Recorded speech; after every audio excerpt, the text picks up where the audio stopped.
tadi disebutkan Prabowo ini pasti adalah sosok yang cocok ya, itu sebabnya di endorse oleh Pak Jokowi begitu ya. Saya ingin ke Pak Saidiman ya, karena ini yang menarik ya, karena katanya Litbang Kompas itu, survei Litbang Kompas katanya ya kan, sebenarnya sosok yang di endorse Jokowi itu nggak terlalu ngaruh, hanya 12% yang akan memilih tokoh yang akan di endorse Jokowi. Kalau menurut Bang Saidiman bagaimana?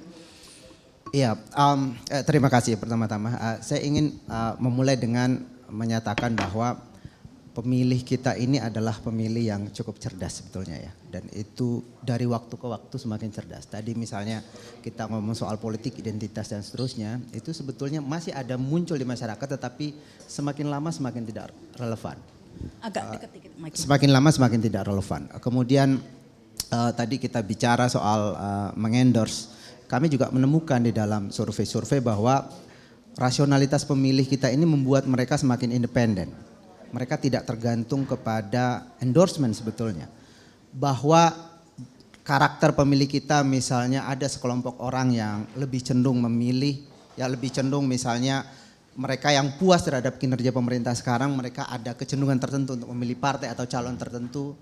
Mereka yang tidak puas dengan kinerja pemerintah ada kecenderungan memilih calon tertentu, itu memang ada. Dan itu semuanya saya kira berangkat dari rasionalitas. Jadi di dalam teori salah satu pendekatan di dalam studi mengenai perilaku pemilih ada yang disebut sebagai economic voting ya. Bahwa evaluasi publik terhadap keadaan itu sangat berpengaruh. Lalu kita menemukan sekarang misalnya di dalam pemilihan presiden, tadi disebut-sebut, saya kira saya sepakat dengan Bang Fahria yang menyatakan bahwa ada kemarahan kelompok Islam, ada kemarahan kelompok nasionalis. Dalam studi yang kami lakukan, kami menemukan bahwa kelompok masyarakat yang tidak puas dengan kinerja Presiden itu lebih cenderung ke Anies. Yang puas itu lebih cenderung ke Ganjar Pranowo. Sementara Pak Prabowo Subianto saya kira sangat sesuai dengan yang dikatakan oleh Bang Andre, itu memang kecenderungannya tidak terpengaruh. Jadi masyarakat yang tidak terpengaruh apakah mereka puas atau tidak terhadap kinerja pemerintah, apakah mereka puas atau tidak terhadap keadaan ekonomi, itu tidak berpengaruh kepada kedipilihan Prabowo Subianto. Karena kita menemukan di dalam struktur demografi, masyarakat yang memilih Pak Prabowo Subianto memang lebih unik. Mereka lebih cenderung datang dari masyarakat yang di pedesaan, kemudian dengan berlatar belakang pendidikan yang lebih rendah, dibanding dengan pemilih Ganjar dan Anies. Jadi karakter pemilih Ganjar dan Anies ini adalah karakter pemilih yang lebih rasional, lebih kritis. Jadi aspek ekonomi, aspek evaluasi terhadap keadaan itu berpengaruh pada pilihan mereka.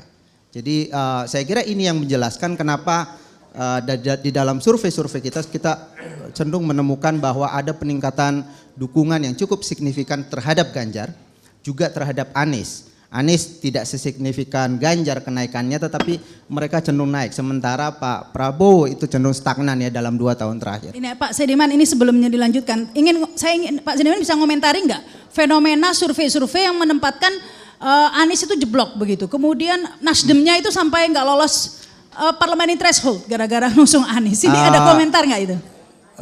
Saya kira yang kita temukan di SMRC tidak jeblok lah Anies. Anies adalah salah satu tokoh yang mengalami kenaikan cukup konsisten di dalam 2 tahun terakhir. Ganjar juga demikian. Saya kira yang menarik di dalam fenomena yang kita temukan bahwa kan ada sejumlah nama lain. Dalam 2 tahun lalu itu masih muncul nama-nama lain seperti Ridwan Kamil, AHY itu masih cukup di atas. Tetapi kemudian semakin lama pemilih ini semakin mengerucut kepada 3 nama. Jadi ketiganya sebetulnya mengalami peningkatan. Jadi Prabowo lebih datar, Anies dan Ganjar justru naik. Mengenai partai Nasdem, kita juga menemukan memang sebetulnya partai Nasdem turun kalau kita bandingkan dengan suara yang mereka peroleh pada pemilu 2019. Sekarang ini sekitar 5,4% yang kami temukan ya di lembaga lain, survei Oktober tahun ini. Itu 5,4%, turun dari sebelumnya. Kita memang menemukan bahwa ada perubahan wajah pemilih Nasdem. Bukan hanya 2 bulan terakhir, tapi dalam 1,5 tahun terakhir ya. Kita menemukan bahwa salah satu lumbung suara Nasdem pada pemilu 2019 kan Indonesia bagian timur. Ada 13% suara ke Nasdem pada 2019 suara dari Indonesia Timur ke Nasdem. Itu secara total nasional dari populasi 23% suara Indonesia Timur itu. itu ke Nasdem. Sekarang ini sekitar 6% saja. Jadi ada penurunan. Separuhnya hilang lah ya. Iya, hilang. Tetapi kan dengan mengusung Anies kan berharap bahwa Nasdem akan mendapat suara dari Anies. Anies sekarang ini di dalam survei SMRC sekitar 20-an% lah. Urutannya bagaimana 3 nama itu? Prabowo, Anies, Urutannya Ganjar. adalah masih Ganjar. Kemudian yang kedua itu diperebutkan oleh Anies dan Prabowo Subianto. Jadi dalam simulasi 45 nama Ganjar memperoleh 24%, Prabowo 21%, Anies Baswedan 18%. Itu dalam simulasi yang banyak. Tapi dalam simulasi 3 nama Ganjar Pranowo mendapat 32,1%, Prabowo Subianto 27,5%, Anies Baswedan 26%. Sama sebetulnya secara statistik, tidak bisa dibedakan. Beda tipis, Pak. Margin error. Tidak bisa di dalam margin of error. Jadi sama sebetulnya. Nah tadi kembali kepada Nasdem. Nasdem kan berharap mendapatkan suara dari Anies Baswedan ini. Sementara kita temukan di dalam hasil survei ternyata 3 sampai 9 Oktober. Ternyata suara Anies Baswedan ini tidak didominasi oleh satu partai. Nasdem misalnya di dalam survei terakhir kita hanya mendapatkan 11% dari suara pemilih Anies Baswedan. Sementara PDIP juga mendapat suara Anies Baswedan 13%, Gerindra mendapat 12%, Golkar mendapat 9%. Demokrat mendapat 10%. Jadi sebetulnya suara Anies ini cukup terdistribusi terhadap berbagai partai. Satu-satunya partai yang relatif dominan itu PKS. Ada 18% pemilih Anies memilih PKS. Jadi itu faktanya. Jadi kalau ditanya apakah Nasdem sekarang mendapatkan manfaat elektoral dari deklarasi terhadap Anies, nampaknya sampai saat ini belum maksimal. Walaupun ada mulai muncul ya, tetapi belum maksimal karena belum dominan ke sana. Jadi ini more reason untuk PKS seharusnya ya, untuk deklarasi aja ikut begitu ya. Kalau memang ternyata koktail efeknya malah dinikmati PKS ini Bang Fahri kalau berdasarkan survei SMRC ya. Ya. Iya. Saya kira itu wajar ya karena PKS ini sudah lama sekali dekat Anies bahkan menjadi pengusung utama di Pilkada DKI dan nampak setia gitu ya mengusung Anies Baswedan. Gimana? Pendukung Oh iya pengusung utama PKS dan Gerindra lah secara umum. Jadi ada kedekatan itu dan kita juga melihat bahwa karakter pemilih Anies dan karakter pemilih PKS ini mirip. Yang tadi Anies dan PKS juga Demokrat itu menampung suara kritis terhadap pemerintah. Jadi kelompok suara oposan itu tertampung ke sana. Sebaliknya suara yang pro terhadap pemerintah itu ditampung oleh Ganjar Pranowo. Lagi-lagi Pak Prabowo Subianto tidak terpengaruh itu. Mau pro pemerintah atau anti pemerintah itu tidak ada pengaruh. Karena relatif karakter pemilih Pak Prabowo ini itu tadi di pedesaan, kemudian relatif berpendidikan, relatif lebih rendah dan seterusnya. Jadi itu yang terjadi. Ada simulasi soal cawapres nggak? Ada sebetulnya ya. Kira-kira ini Anies cocoknya sama siapa? Ganjar sama Puan atau kalau Puan nggak masuk ya di 3 nama itu ya? Untuk survei secara umum tidak masuk ya, tapi kita ada simulasi juga bagaimana kalau Puan dimasukkan dan seterusnya.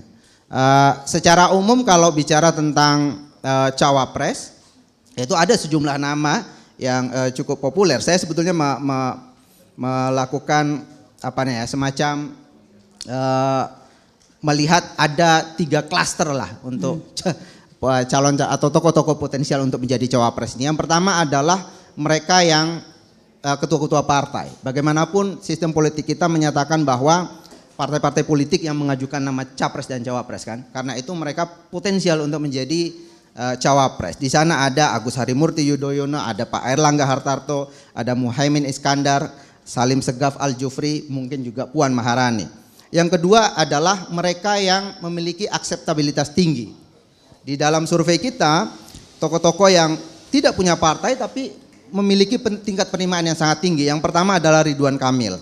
Dari 67% yang kenal, 89% menyatakan suka kepada Ridwan Kamil. Saya kira ini potensial untuk menjadi cawapres. Yang kedua Sandiaga Uno. Itu ada 84% yang menyatakan suka terhadap Sandiaga Uno. Andika Perkasa juga lumayan diterima 81% dari yang tahu. Kemudian Khofifah Indar Parawansa 84%. Klaster ketiga adalah kalangan profesional. Ada mungkin di sana ada Pak Erick Thohir yang kita tahu ada juga balihonya di mana-mana. Artinya mereka ini kalangan profesional yang punya kemampuan yang saya kira juga bisa menjadi alternatif untuk calon wakil presiden. Nah, dari nama-nama ini kami menemukan bahwa sebetulnya di dalam pemilihan presiden saya setuju tadi dengan Bang Fahri bahwa publik itu sebetulnya melihat calon presidennya. Dia tidak melihat wakil presidennya pada dasarnya.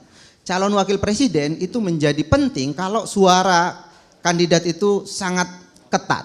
Jadi dia bisa menambah. Selama ini kita menemukan bahwa orang-orang seperti Erlangga Hartarto ya, kalau dipasangkan dengan Ganjar Pranowo itu tidak menambah dan tidak mengurangi suara Pak Ganjar.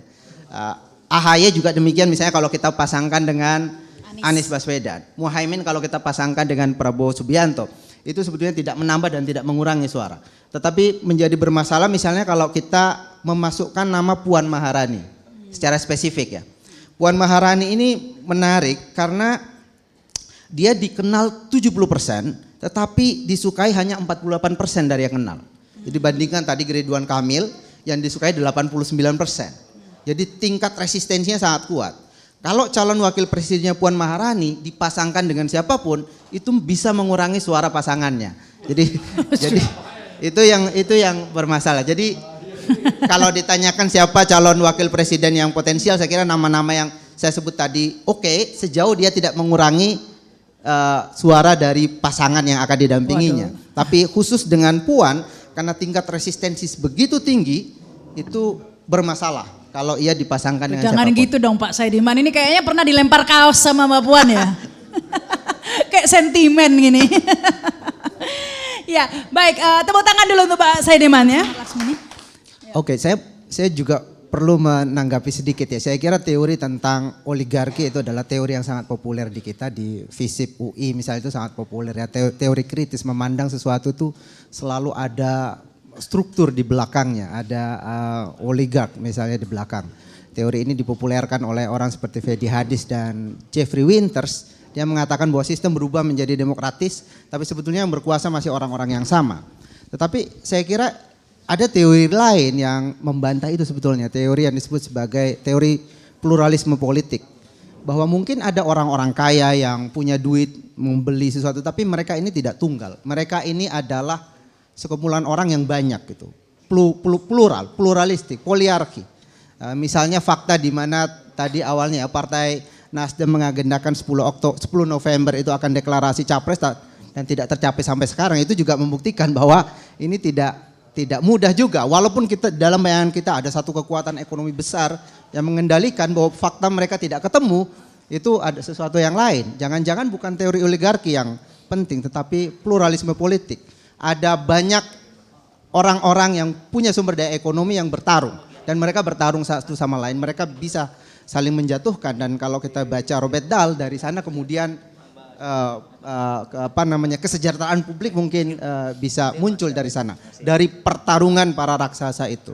Misalnya tadi Jeffrey Winters mengatakan bahwa Orde Baru yang sekarang berkuasa, tapi partai yang didirikan oleh anak Orde Baru kan tidak pernah menang. Kalau oligarki itu benar-benar jalan, mestinya partai itu juara gitu. Mestinya Golkar sejak 99 tidak pernah dikalahkan, tapi ternyata mereka akan relatif stabil suaranya sampai hari ini. Dan fakta bahwa bukan ketua-ketua partai yang paling dominan sekarang di dalam survei, Ganjar, Pranowo, kemudian Anies Baswedan itu juga membuktikan bahwa mungkin kita punya persoalan ada orang menguasai sumber daya ekonomi, tetapi tidak sesuram itu saya kira melihat ya. Masih ada celah di mana kita bisa bergerak. Bang Fahri Hamzah misalnya masih ada yang bisa bersuara.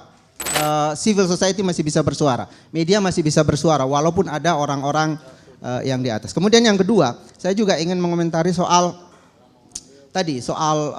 kekhawatiran kita bersama soal pembelahan masyarakat. Saya kira menurut saya di dalam politik kita justru itu sudah diselesaikan ketika Gerindra Pak Prabowo masuk ke dalam koalisi pemerintahan dan sekarang koalisi pemerintahan ditambah dengan PAN itu 85%. Demokrat dan PKS itu hanya mewakili 15% suara.